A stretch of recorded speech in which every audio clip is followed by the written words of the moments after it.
अस्सलाम वालेकुम अज़ीज़ तलबा। आज अलूमर साइंस अकेडमी में हम बहुत ही important topic chapter number 8 class 12 chemistry में जो हमारा द लास्ट टॉपिक है वो है जी acidic nature of alkynes. It is of great importance dear students. तो आज हम इसको बहुत ही कंसेप्चुअली और बहुत ही अच्छे मैनर के साथ और इजी मैनर के साथ डिस्कस करेंगे। आइए देखते हैं। हमने according to Lowry Bronsted concept acid की डेफिनेशन पढ़ी है कि the species which donates proton, वो स्पीशीज जो प्रोटॉन्स देती हैं, लूज करती हैं। आपको पता है हाइड्रोजन में भी जो है एक ही प्रोटॉन होता है, मतलब H पॉजिटिव आयन दे दे जो, उसे हम बोलते हैं जी वो एसिड्स हैं। Is it okay? देन आपने इंपॉर्टेंट पॉइंट्स याद रखने हैं कि एसिडिक स्ट्रेंथ उतनी ही ज्यादा होगी जितनी किसी की tendency of donation H positive, जितना वो H पॉजिटिव आयन ज्यादा देगा उतनी ही आपके पास जो है एसिडिक स्ट्रेंथ ज्यादा होगी। देन है वो मैं आपको मिसाल देता हूं, हमारे पास कौन कौन से एसिड्स हैं। ये क्लास 9 केमिस्ट्री में भी मैंने पढ़ाया है, वो लेक्चर्स अवेलेबल हैं इसी चैनल पे। HCl है आपके पास रिवर्सिबल रिएक्शन में, ये जब ब्रेकअप होता है तो H पॉजिटिव आयन और Cl नेगेटिव क्लोराइड आयन बनता है। देन ये है हमारे पास acetic acid, this is also an acid. जब ये H पॉजिटिव आयन लूज करता है तो हमारे पास एसीटेट आयन बन जाता है। तो ये H पॉजिटिव आयन लूज कर रहा है, इसका मतलब ये क्या है, एक एसिड है। देन रिलेटेड टू एसिडिटी दो इंपॉर्टेंट पॉइंट्स हैं जो कि आपको याद रखने हैं। वो ये हैं कि जितनी किसी सॉल्यूशन की K वैल्यू ज्यादा होगी उतनी उसकी एसिडिक स्ट्रेंथ ज्यादा होगी, और जितनी pK वैल्यू ज्यादा होगी उतना ही उसकी एसिडिटी कम होगी, या जितनी pK वैल्यू कम होगी उतनी एसिडिटी ज्यादा होगी। मीन्स टू से acidic strength of an acid is inversely proportional to pK and directly proportional to Ka। ये मैंने chapter number 8 class first year में पढ़ाया हुआ है, वहां पे डिस्कस किया हुआ है इन डिटेल। टर्मिनल अल्काइंस क्या होते हैं, ये आपने इंपॉर्टेंट टर्म्स याद रखनी है। दो टर्म्स आ रही हैं, टर्मिनल अल्काइंस और इंटरनल अल्काइंस। ये आपको याद होंगे तो इसी के साथ हमारे रिएक्शन जो है वो हमें समझना बहुत ज्यादा आसान हो जाएंगे। वो ये है टर्मिनल अल्काइंस, जिसमें इनको वन आयंस भी बोलते हैं। वन आयंस का मतलब है कि कार्बन 1 पे ट्रिपल बॉन्ड हो। क्या? कार्बन 1 पे ट्रिपल बॉन्ड एग्जिस्ट करता हो, मतलब कि triple bond in between the carbon atoms ना हो, इन बिटवीन द चेन ना हो, बल्कि शुरू में ही ट्रिपल बॉन्ड एग्जिस्ट करता हो, तो हम उन्हें वन आयंस बोलते हैं। जब triple bond in between the chain के दरमियान में एग्जिस्ट कर रहा हो तो आप उन्हें इंटरनल अल्काइंस बोलेंगे। ये इनकी बहुत आसानी से निशानी है। देखिए ये हमारे पास एसिटाइलिन है, इसके देखिए सेम पोजीशन है, तो इसको 1 कार्बन कैसे, इसको 2, तो 1 पे ही आपके पास ट्रिपल बॉन्ड आ गया।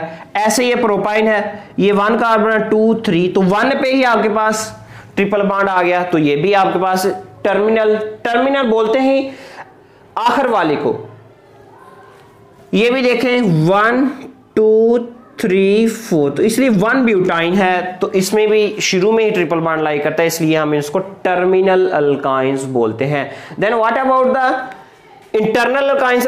इंटरनल अल्काइंस में मैंने आपको निशानी बता चुका हूं कि दरमियान में डबल बॉन्ड होगा। लेट्स से दैट ये ट्रिपल बॉन्ड दोनों से ही एक जैसे फासले पर ही है, तो मैं इधर से नंबरिंग दे लेता हूं या इधर से दे लेता हूं, कोई फर्क नहीं पड़ता। 1 2 3 4, तो ये 2 पे आके ट्रिपल बॉन्ड एग्जिस्ट कर रहा है। तो जब 1 की बजाय 2 पे ट्रिपल बॉन्ड एग्जिस्ट करे तो आप उसे इंटरनल अल्काइंस बोलते हैं। तो ये इसका व्यापक नेम है 2 ब्यूटाइन। आपको पता है अल्काइंस किन्हें बोलते हैं? जिनमें कार्बन टू कार्बन के द्वारा ट्रिपल बॉन्ड हो। Then dear students, acidic hydrogen यानी इस एसिटाइलाइनिक भी बोलते हैं। ये अल्काइंस में ही जो हाइड्रोजन जो है ज्यादा एसिडिक क्यों होता है, वो मैं आपको वजह बताऊंगा, उसके पीछे क्या रीजन है, क्या थॉट है। Hydrogen bonded to sp hybridised carbon atom, hydrogen जो होता है ना एसिटाइलिन में या इथाइन में sp हाइब्रिडाइज कार्बन के साथ हाइड्रोजन एटम अटैच होता है। क्यों, मतलब कि ये हाइड्रोजन जो एसिटाइलिन में होता है वो एसिडिक ज्यादा क्यों होता है बनिस्बत इथेन के या इथीन के? उसकी वजह ये है, देखिए मैंने इथेन ले लिया, मैंने अल्कीन की फैमिली में से इथीन ले लिया, मैंने अल्काइन की फैमिली में से यानी कि इथाइन ले लिया, या जिसे हम एसिटाइलिन भी बोलते हैं। देखिए डियर स्टूडेंट्स, इनके लिए पीके वैल्यू मतलब इसके लिए 50 है इथेन के लिए, इसके लिए 44 है और इथाइन के लिए 25 है। पीके वैल्यू जितनी कम होगी उतनी एसिडिटी ज्यादा होती है, मैंने आपको बताया है। देन आपको पता है कार्बन जो है 44 के साथ डायरेक्टली अटैच है, तो उसमें sp3 हाइब्रिडाइजेशन होती है, जिसमें फर्दर 3 के साथ कार्बन एटम अटैच है उसमें sp2 हाइब्रिडाइजेशन होती है, जिसमें कार्बन जो है फर्दर 2 एटम के साथ अटैच हो उसमें sp हाइब्रिडाइजेशन होती है। अच्छा, sp3, sp2 और sp हाइब्रिडाइजेशन के लिहाज से हम s कैरेक्टर की बात कर लेते हैं। ये मैंने लिखा है s कैरेक्टर। तो इथेन में जो s कैरेक्टर है 25% होता है, इथीन में 33% एंड इथाइन में 50% होता है। Then what about the electronegativity for carbon? Carbon की इलेक्ट्रोनेगेटिविटी में फर्क पड़ता है जब हम इथेन की बात करते हैं या इथीन की करते हैं या इथाइन की। सो इनमें लिटिल बिट डिफरेंस आता है कार्बन की इलेक्ट्रोनेगेटिविटी। ये बहुत उम्दा सवाल है और आपके जहन में आना चाहिए, अक्सर नहीं आता, लोग वैसे ही पढ़ते जाते हैं और पढ़ाते जाते हैं। तो हमने देखा कि इथेन में कार्बन की इलेक्ट्रोनेगेटिविटी जो है वो 2.48 है, इथीन में कार्बन की इलेक्ट्रोनेगेटिविटी जो है वो 2.66 है और इथाइन में इलेक्ट्रोनेगेटिविटी जो है इसकी 2.99 है, यानी कि इथाइन में आते हुए इलेक्ट्रोनेगेटिविटी बढ़ती है। अच्छा, आइए हम इसको एक्सप्लेन करते हैं। ये मेरे पास इथाइन है, जब कार्बन की इलेक्ट्रोनेगेटिविटी ज्यादा होगी, इथाइन में बात कर रहा हूं, तो इसका मतलब है इसमें पार्शियली नेगेटिव चार्ज एग्जिस्ट कर जाएगा, इसमें पार्शियली पॉजिटिव। सो ये लूज कर देगा H पॉजिटिव आयन। जब ये लूज कर देगा इसका मतलब है कि H पॉजिटिव आयन जो लूज कर देता है वो एसिड है। स्टूडेंट्स, आपने बात याद रखनी है कि जो इथाइन है या इथीन है या अल्केन है, इथेन है, ये बहुत ज्यादा स्ट्रॉन्ग एसिड्स नहीं होते, ये वीक एसिड्स होते हैं। देखिए जैसे वाटर ही है हमारे पास आमतौर पर, इसके लिए पीके वैल्यू 15.7 है, यानी कि बहुत कम है विद रिस्पेक्ट टू इथाइन। तो इसका मतलब ये ज्यादा एसिडिक है निस्बत इथाइन का। इथाइन इतना ज्यादा एसिडिक भी नहीं होता। फिर अल्कोहल्स की पीके वैल्यू जो होती है वो 16 से 17 की रेंज में होती है, मतलब ये उनसे ज्यादा एसिडिक होते हैं, ये भी इतने बहुत ज्यादा एसिडिक नहीं होते मतलब के। अच्छा, देन हम आ जाते हैं reaction with sodamide, sodium amide. जो देखे ना सोडियम ये अमाइड है, तो दोनों को मिला के हम क्या बोल देते हैं, सोडामाइड एंड मोल्टन। और पिघले हुए सोडियम के साथ रिएक्शन जब हम अल्काइंस का करवाते हैं in the presence of liquid ammonia, liquid ammonia की मौजूदगी में, जब आप ये लाइन याद कर लेते हैं ना कंडीशन कि किसकी मौजूदगी में रिएक्शन होता है और क्या बनता है, तो फिर आपको इजीली जो है वो रिएक्शन याद हो जाता है। देन ये देखिए मेरे पास जनरल अल्काइन है डियर स्टूडेंट्स। जब मैं सोडामाइड के साथ रिएक्शन करवाता हूं in the presence of liquid ammonia, होता क्या है, फिर ये होता है यहां से हाइड्रोजन निकल जाता है और NH थ्रू अमाइड जो है इसके साथ आके लग जाता है और ये NH2 अमाइड के साथ मिलके NH3 आपके पास अमोनिया बना देती है। देन मैं अगर सोडियम पिघले हुए सोडियम के साथ इसका रिएक्शन लूं, वो आपके साथ डिस्कस करूं, तो इथाइन या एसिटाइलिन जो जब इसके साथ रिएक्ट करती है तो ये टर्मिनल हाइड्रोजन दोनों जो हैं ये रिप्लेस हो जाते हैं सोडियम के साथ। तो एक सोडियम इधर, एक सोडियम एटम इधर आकर लग जाएगा, तो ये दोनों हाइड्रोजन एटम मिलके जो है H2 के मॉलिक्यूल के तौर पर ये H2 गैस है वो रिलीज हो जाएगी। तो आपके पास 2 सोडियम लगे, डाई सोडियम, ये एसिटाइलिन था ना, एसिटाइलाइड इसे बोलते, डाई सोडियम एसिटाइलाइड आपके पास जो है वो प्रिपेयर हो गया है।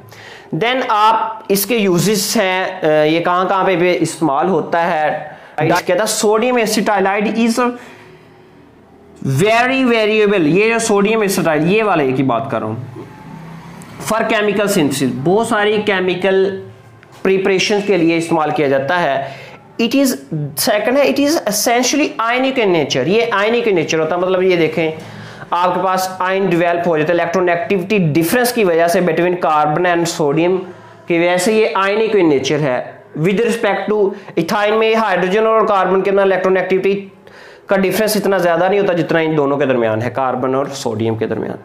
देन है हमारे पास, जब सोडियम एसिटाइलाइड को मैं मिथाइल क्लोराइड के साथ रिएक्ट करवाता हूं तो आपको पता है होगा ये, जब मैं इसको सोडियम एसिटाइलाइड को मिथाइल क्लोराइड के साथ रिएक्ट करवाऊंगा तो ये CH3 है, ये रिप्लेस हो जाएगा सोडियम के साथ, और ये सोडियम जो है Cl के साथ मिलके NaCl बना देगी, सोडियम क्लोराइड बन जाएगा, और यहां पे हमारे पास प्रोपाइन प्रिपेयर हो गई है। देन है reactions with heavy metals. Heavy metals कौन कौन सी, मतलब के कॉपर कैटायंस या सिल्वर के कैटायंस, मतलब के कॉपर और सिल्वर जो है, मैग्नीशियम है, कैल्शियम है, ये हैवी मेटल्स में आ जाती हैं। तो नंबर 1 है with ammoniacal cuprous chloride. Cuprous chloride, आप क्यूप्रस को क्यों कब बोलते हो, जब जो है वैलेंसी कम हो उसके लिए OUS आता है किसी एलिमेंट के आगे, और जब वैलेंसी ज्यादा हो, ज्यादा वैलेंसी को ज़ाहिर करने के लिए IC आता है। ये मैंने 9th क्लास की केमिस्ट्री में पढ़ाया हुआ है, वो भी इसी चैनल पे लेक्चर मौजूद है। मतलब जब कॉपर की वैलेंसी +1 हो तो हम क्यूप्रस बोलते हैं, जैसे कॉपर क्लोराइड है, इधर कॉपर की वैलेंसी +2 है तो हम इसके क्यूप्रिक बोलते हैं। समझ आ गई? तो ये डिफरेंस आपने याद रखना है। जब क्यूप्रस क्लोराइड और अमोनियम हाइड्रोक्साइड के साथ रिएक्शन करवाते हैं तो आपके पास होता ये है कि ये जो दोनों कॉपर के एटम है हाइड्रोजन के साथ रिप्लेस हो गए साइडों पे लग जाते हैं, और आपके पास ये जो 2 Cl है के एटम अमोनिया के साथ मिलके, अमोनियम के साथ मिलके अमोनियम क्लोराइड बना देते हैं, और इधर से 2 OH हाइड्रोक्सल, और ये जो एक H ये दोनों मिलके H2O, यानी कि आपके पास वाटर बन जाता है, पानी बन जाता है। देन ये जो डाई कॉपर, जैसे इधर था मैंने आपको बताया डाई सोडियम, इस तरह इधर क्या 2 कॉपर के एटम लग गए, डाई कॉपर एसिटाइलाइड बन गया। ये रेडिश ब्राउन प्रेसिपिटेट इसके बनते हैं। किस कलर के बनते हैं? रेडिश ब्राउन कलर के बनते हैं। प्रेसिपिटेट क्या होता है? सॉलिडिफाई होकर नीचे बैठ जाते हैं सॉलिड की शक्ल में। डाई कॉपर एसिटाइलाइड इसका नाम है। जब ये वैसे तो स्टेबल होता है ड्राई फॉर्म में, लेकिन अगर इसके पास आप जो है फ्लेम में लेके जाएं, शोला लेके जाएं, तो ये बर्न हो जाता है। क्या हो जाएगा? ये बर्न हो जाएगा। तो मतलब फिर ये स्टेबल नहीं रहेगा, तो आप इसको ज्यादा देर के लिए जो है वो प्रिजर्व नहीं कर सकते। अगर आप शोला कभी भी इसके पास चला गया तो तबाही हो जाएगी। देन हम बढ़ते हैं जी, reaction with ammoniacal silver nitrate solution यानी AgNO3 के साथ। इसको हम टॉलरेंस रिएजेंट के तौर पर भी याद रखते हैं। ये आगे बढ़ते हुए मैं आपको इन डिटेल चैप्टर नंबर 12 में पढ़ाऊंगा। इसका स्ट्रक्चरल फार्मूला क्या होता है टॉलरेंस रिएजेंट का? HN3 अमोनिया, इधर भी अमोनिया, दरमियान में Ag सिल्वर होता है, और ऊपर इसका जो है +1 इस पे चार्ज होता है, कॉम्प्लेक्स कंपाउंड होता है। जब ये इसको मिला के हम टॉलरेंस रिएजेंट बोलते हैं। इथाइन का इसके साथ रिएक्शन करवाया जाता है तो होता ये है कि यहां से 2 हाइड्रोजन, ये हाइड्रोजन, ये जो 2 सिल्वर के एटम है, ये हाइड्रोजन की जगह ले लेंगे, डाई सिल्वर एसिटाइलाइड आपके पास बन जाएगा, और ये जो नाइट्रेट है 2 वो अमोनियम के साथ मिलके अमोनियम नाइट्रेट के 2 बन जाएंगे, और ये 2OH इधर से और एक 2H इधर से, एक H और OH H2O, एक H और एक OH 2H2O, यानी कि वाटर के मॉलिक्यूल्स आपके पास बन गए हैं। ये भी ऐसे ही है। इसके जो डाई सिल्वर एसिटाइलाइड के प्रेसिपिटेट बनते हैं वो वाइट होते हैं। डियर स्टूडेंट्स, आपने याद रखना है जब भी प्रेसिपिटेशन की बात आती है तो वो आइडेंटिफिकेशन टेस्ट के तौर पर इस्तेमाल होते हैं, यानी कि आप आइडेंटिफिकेशन टेस्ट के तौर पर उनको ले सकते हैं, वो इस्तेमाल हो सकते हैं। फ्लेम जो होता है इसका भी वैसे ही है, मतलब कि जब आप इसके पास फ्लेम लाएंगे तो एक्सप्लोसिव होगा ड्राई फॉर्म जब होगी इसकी। लेकिन अगर आप इसको स्टोर करना चाहते हैं तो आप इसको डाइल्यूट फॉर्म में स्टोर कर सकते हैं, ड्राई फॉर्म में आप इसको स्टोर ना करिएगा, लेकिन उससे नुकसान हो जाएगा। देन है रीजनरेशन ऑफ अल्काइंस। अब देखें अल्काइंस से हमने रिएक्शंस करवाए हैं तो मुख्तलफ कभी डाई सिल्वर एसिटाइलाइड बन रहा है, कभी डाई कॉपर एसिटाइलाइड बन रहा है, तो डिफरेंट कंपाउंड्स बन रहे हैं। अब हम चाहते हैं हमें अल्काइंस, फिर अगर हम इनसे गेन करना चाहें तो हम कैसे गेन करेंगे? How we will gain alkynes from these alkynides. So आइए मैं आपको तरीका बताता हूं। डाई सिल्वर एसिटाइलाइड है, इसका मैं डाइल्यूट एसिड के साथ यानी कि sulphuric acid, the king of chemicals के साथ रिएक्शन करवाऊंगा तो होगा ये डियर स्टूडेंट्स, ये जो 2 है हाइड्रोजन का एक एटम इधर सिल्वर के साथ रिप्लेस होएगा, एक दूसरे के साथ रिप्लेस होएगा, यानी कि आपके पास इथाइन बन गई और ये Ag2 सल्फेट यानी कि सिल्वर सल्फेट आपके पास बन जाएगा। देन है डाई सिल्वर एसिटाइलाइड, जब nitric acid dilute nitric acid के साथ रिएक्ट करेगा तो ये H फिर सिल्वर को रिप्लेस कर देंगे और जो सिल्वर है वो नाइट्रेट के साथ मिलके सिल्वर नाइट्रेट बना देगा। तो ये आपके पास फर्दर यानी दोबारा आपके पास अल्काइन जो है या एसिटाइलिन जो है दोबारा आपके पास मिल गई है, प्रिपेयर हो गई है। देन यूजेस ऑफ अल्काइनाइड्स, कहां कहां पे यूज होते हैं? कहता है alkynides are used for the preparation of alkynes, alkyne को प्रिपेयर करने के लिए, अल्काइंस की प्योरिफिकेशन के लिए, अल्काइंस की सेपरेशन के लिए, एंड फॉर द आइडेंटिफिकेशन, शिनाख्त करने के लिए अल्काइंस के ये इस्तेमाल होते हैं। आपको पता है कि कोई भी अगर कोई टेस्ट है, अगर तो दो कंपाउंड्स है आपके पास, अल्केन्स हैं अल्कीन्स हैं, दोनों ही वो टेस्ट दे रहे हैं और अल्काइंस भी हैं, यानी यहां फर्ज करें दोनों या तीनों वो सेम टेस्ट दे रहे हैं, तो वो आइडेंटिफिकेशन टेस्ट तो नहीं ना हुआ। आइडेंटिफिकेशन टेस्ट वही होता है कि अगर उनमें से सिर्फ एक दे और बाकी ना दे, वो होता है आइडेंटिफिकेशन टेस्ट। यानी कि अल्कीन और अल्काइन में अगर आप तमीज़ करना चाहते हैं, अगर आप डिफरेंस करना चाहते हैं, तो इसका मतलब है कि कोई ऐसा टेस्ट आप रखेंगे जो अल्कीन ना दे लेकिन अल्काइन दे, या अल्काइन ना दे और अल्कीन दे, तो वो आइडेंटिफिकेशन टेस्ट के तौर पर आप ले सकते हैं। मतलब कि ये मैं आपको वैसे निशानी बता रहा हूँ। तो आई होप आपको आज का सारा लेक्चर समझ आ गया होगा। मज़ीद लेक्चर्स के लिए आपने इस चैनल को ज़रूर लाइक, शेयर और सब्सक्राइब करना है। Thank you. अल्लाह हाफिज़।